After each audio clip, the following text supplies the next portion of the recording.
A patchwork of regulations will be a huge hindrance to our ability to operate safely, as well as to promote innovation in our airspace. We're a very emerging industry. We have a lot of startups like ours. You can imagine it'd be very difficult to keep up with hundreds, if not thousands, of rules across every county in the United States.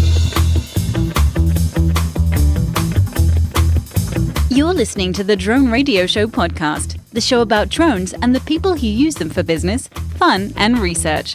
Hosted by Randy Goers.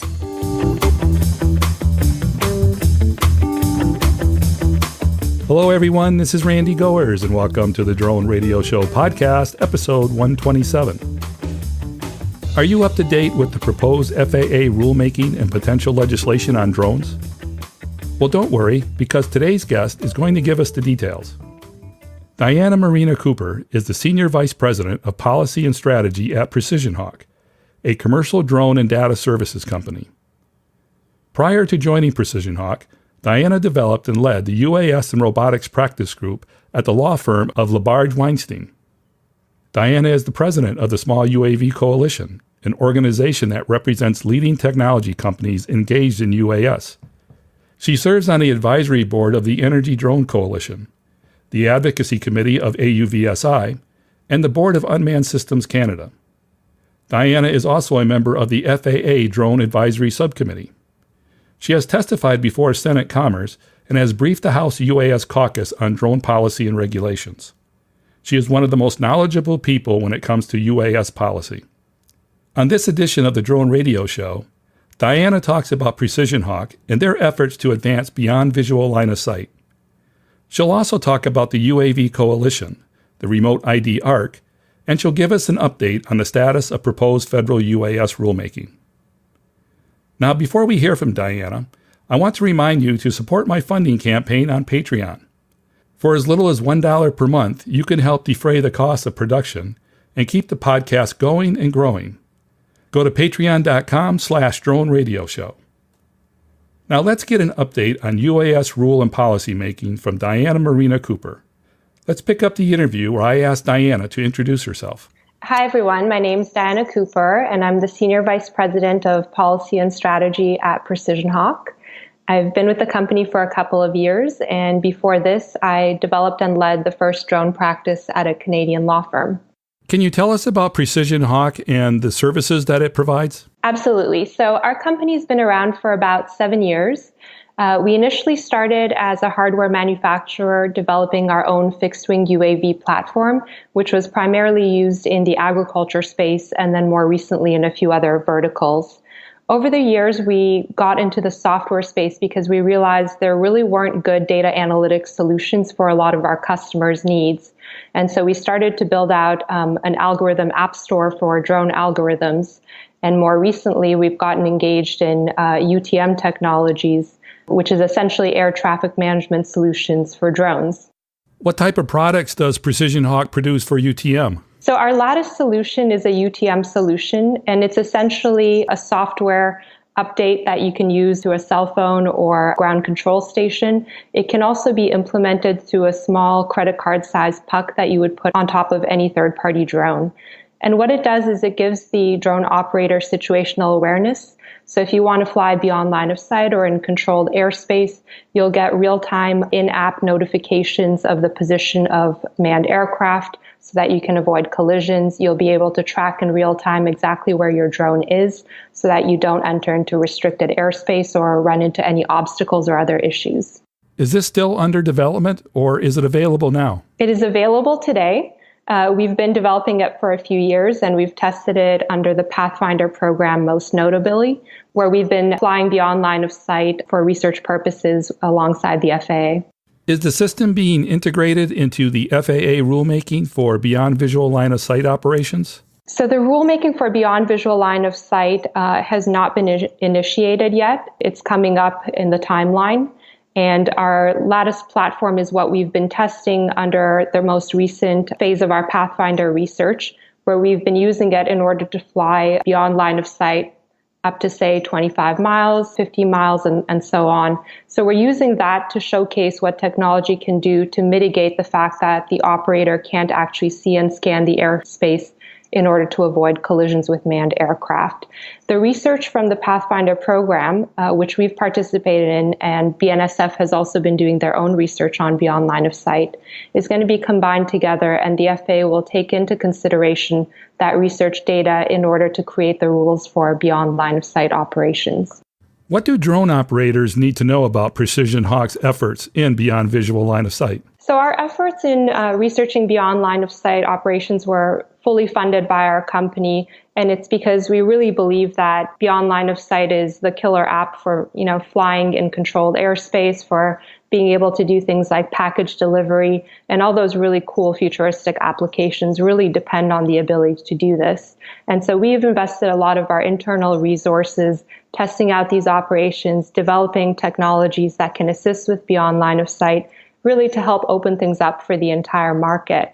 Once we received our first waiver, our safety case, we've been going around and speaking about it at many conferences and trying to help other operators really understand, how to build their own safety case, how to gain experience, and how to ultimately apply for their own waivers to fly beyond line of sight. Now, that said, long term, it's not going to be a waiver system for a beyond line of sight operation. So the end of our Pathfinder program is this December, and that safety case that we submit as the ultimate final report is going to be used by the FAA in creating the actual rules for beyond line of sight. When the regulatory framework has the formal rules in place, then people will simply have to comply with the rules, and they won't have to do these burdensome waivers on a case-by-case basis. Let's move on to the Small UAV Coalition. What is that all about? So the Small UAV Coalition has been around for a few years. It's known as the top industry advocacy group for companies that are engaged in commercial operations using small UAVs. It's got a wide variety of members. Startup companies like PrecisionHawk and Kespri have been members for a while. And then we've got some of the very large public companies engaged in UAS development and operations like Intel, Verizon, Google, Amazon, Walmart, and many others.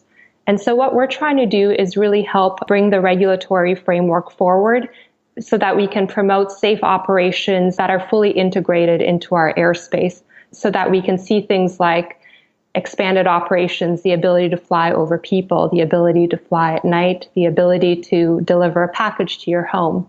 What's your role with the coalition? PrecisionHawk has been a member of the coalition for a few years, and this year I was elected as president of the coalition.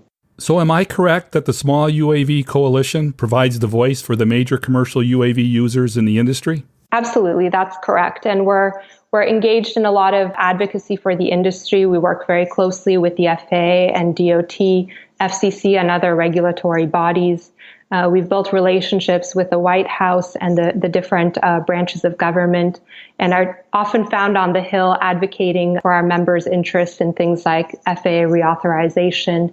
What are the key issues that the coalition is advocating for at this time? One of the key things that we've been advocating for is implementation of unmanned traffic management, or UTM.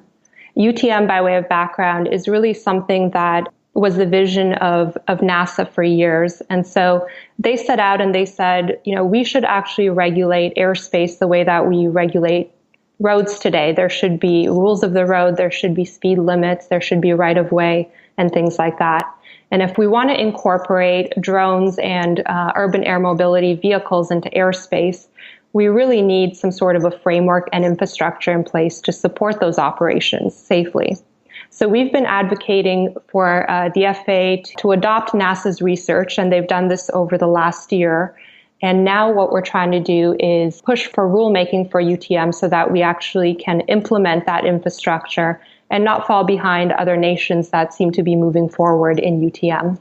Are the concerns being heard? The concerns are definitely heard, and we've seen in the last extension, Congress adopted some measures that required the FAA to actually set up a research transition team to start to take in the research that NASA's been doing along with many companies in the industries like ours for years.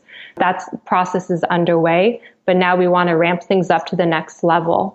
What is the remote ID ARC that we've been hearing about? So by way of background, last January, the FAA Administrator, Michael Huerta, was supposed to release the proposed rules for flight operations over people, something that's currently only available by waiver. Now, at the last minute, the security agencies like DHS, DOJ, FBI, and other similar agencies expressed some concerns about having drones operate directly over people without having an understanding of who the operator is of that drone. So the rulemaking for flight over people has been delayed, and essentially we're at a regulatory standstill. So we can't get to flight over people, we can't get to beyond line of sight and other expanded operations until we fix what's going on in terms of the security threat. So this year has really been the year of national security in drones. So earlier in the year, the FAA administrator held a declassified security briefing where certain members of the industry, including myself, got to see a declassified briefing of the actual drone threat. And what came out of that process is an understanding that law enforcement really needs to have access to a certain level of information in order to understand if someone is posing a national security threat to the airspace or to people on the ground or to critical infrastructure like refineries and telecom facilities. And so this remote ID and tracking rulemaking committee was stood up over the summer, and it was a 3-month process in which various members of the industry, including PrecisionHawk, got to participate, alongside members from the FAA as well as the law enforcement community. We were split up into 3 different groups. One was looking at the state of the art of remote ID and tracking technology. Another one was talking about the law enforcement security needs. And the third group was focusing on how to bridge the two together and move towards implementation. So ultimately, the findings of our report are going to be public later this month in October. And once that report is public, the FAA can look at ways to implement the actual recommendations. What's the timeline for the findings of the committee? The findings of the ARC are confidential for now until the FAA has a chance to analyze it and release the report. And at that time might be a good time for a follow-up. Can you give us an update of what's happening with federal drone regulations? Just a couple of weeks ago, end of September, we got a 6-month clean FAA extension bill. What that means is there was no policy provisions attached to it. So unlike a formal, multi-year reauthorization that comes with changes in regulation, this extension was completely clean, meaning the FAA continues its operations as it has to date. So the next thing that we're working towards is the next long-term reauthorization process. And some of the things that have been discussed when we saw a base bill at the House and at the Senate level before we got ultimately an extension, there were discussion about broader provisions for things like unmanned traffic management. There are discussions about the need to fix the registration. As you know, a district court judge overturned the registration for hobbyists earlier this year. And so there's a need for the FAA to have that fixed through legislation. Similarly, FID and tracking is ultimately going to apply to members of the hobbyist community, then there would need to be a regulatory fix for that as well, since the FAA 2012 Act does not provide authority to regulate hobbyists in that manner. What else is in the works? Other things that have been discussed are making changes to Section 2207 of the last Extension Act, which is essentially a set of provisions that enables drone operators to assist emergency responders. So something very timely given all the hurricanes that we've seen, unfortunately, this year. So the provisions that the industry is looking for would help us broaden our involvement in those assistive operations. Is there broad consensus on these changes? I think a lot of the commercial operators are on the same page in terms of the need to fix registration and ID and tracking, and the need to move towards UTM implementation.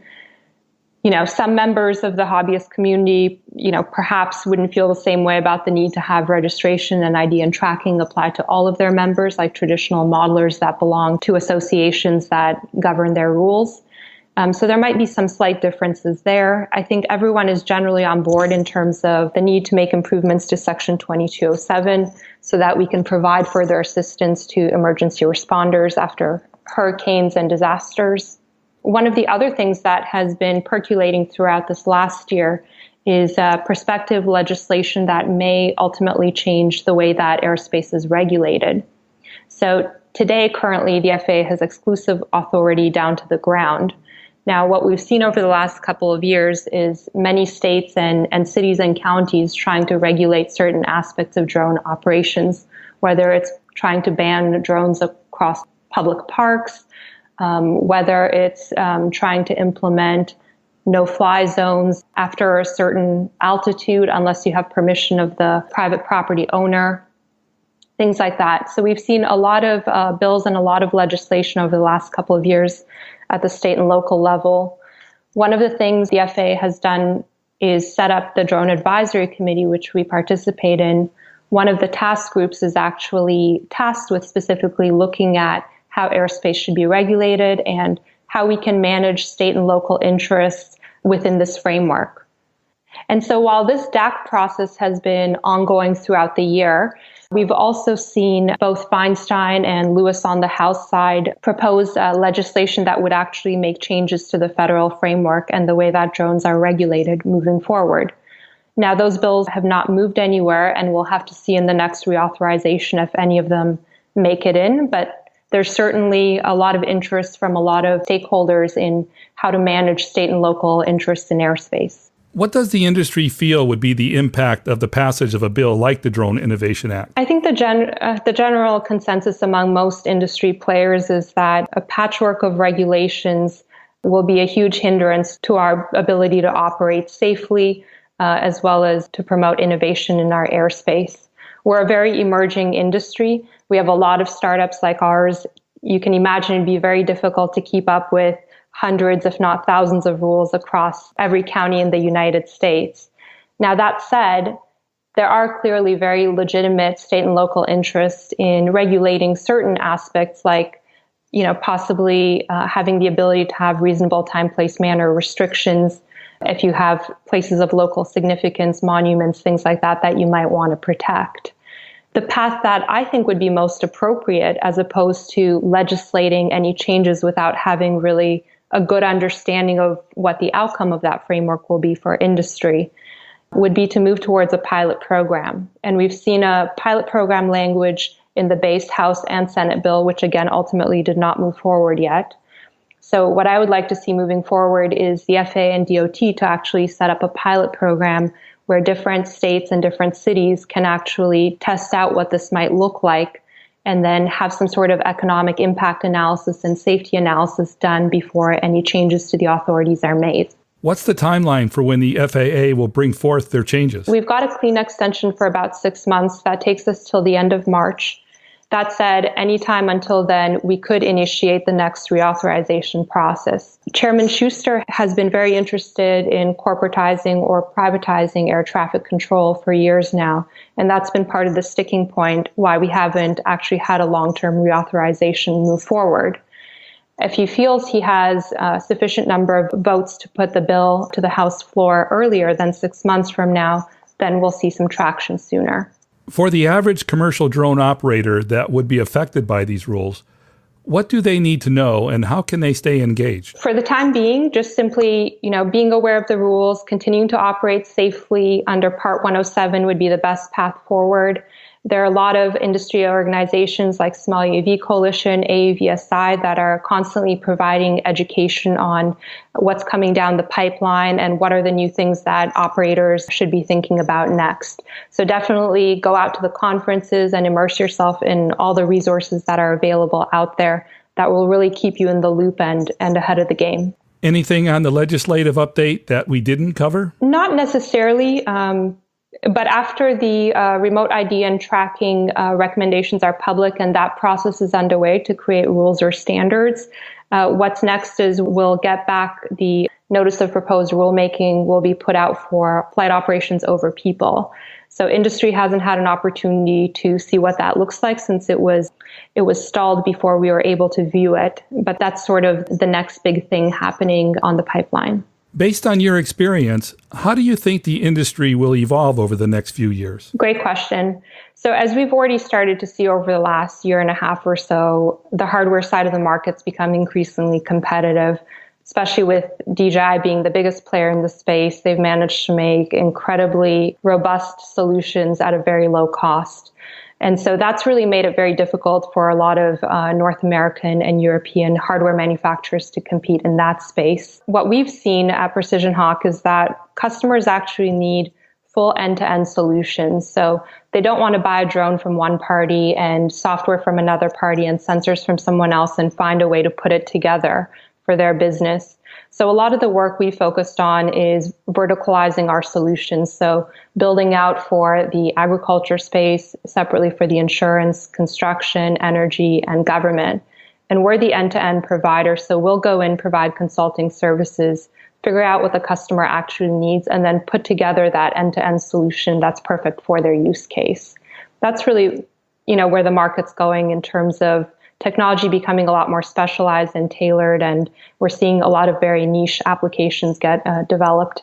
It looks like the industry may be headed to where the battlegrounds are in the individual subsectors rather than in the broader market itself. That's right. And there's still a lot of green space out there. The drone opportunity is huge. I mean, if you're looking at the industries that are adopting these solutions and seeing a return on investment, it's some of the biggest sectors in our economy: agriculture, energy, infrastructure, many others. So there's certainly plenty of opportunity, and we're not running up against our competitors, nor are they against us that often. It's essentially green space. What do you see as the potential challenges for the industry? One of them is definitely the increasing global competition. So as I mentioned, in the hardware space is a good example with DJI really dominating over the past couple of years, and I believe they'll continue to do so.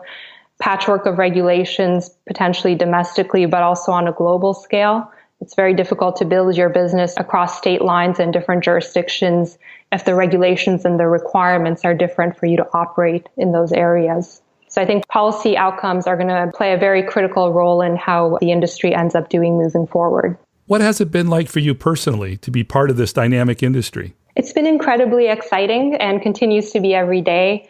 I've been in the drone space for about 4.5 years now, and that makes me one of the first drone lawyers on the scene. Today, we see drone law practices at every major law firm globally. So it's really built out, and I'm really excited to get to the Jetsons age, where we're going to see all sorts of cool applications in urban spaces. And I'm excited and love my life and love working towards that vision. And my final question, Diana, what message would you like to leave listeners with in regard to the drone industry? That we're an emerging technology, and we already have a lot of challenges that we need to overcome. And that's why it's really important to have very thoughtful rules to help grow our industry in this increasingly global competition that we're facing. So I don't want to overregulate something that's so new and so exciting and has such tremendous potential to be a game changer for all of our legacy industries. That's it for episode 127 of the Drone Radio Show. I hope you enjoyed listening to Marina Cooper of PrecisionHawk. I want to thank Diana for taking the time to speak with me. If you want to learn more about PrecisionHawk or want to connect with Diana, check out the website at precisionhawk.com. If you like the Drone Radio Show, please consider supporting the podcast with a small donation. The content is always free, but for as little as $1 per month, you can help defray the cost of production. To donate, go to patreon.com/Drone Radio Show. Thanks for listening. Your support means a lot to me, and I hope you'll listen to more episodes of the Drone Radio Show podcast to hear how others are using drones for business, fun, and research. For the Drone Radio Show, I'm Randy Goers.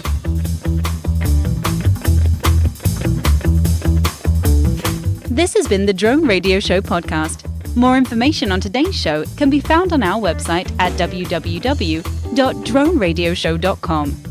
If you're using drone technology for business, fun, or research and would like to share your experience on the show, please visit our website and fill out a guest appearance application. And don't forget to follow us on your favorite social media channels.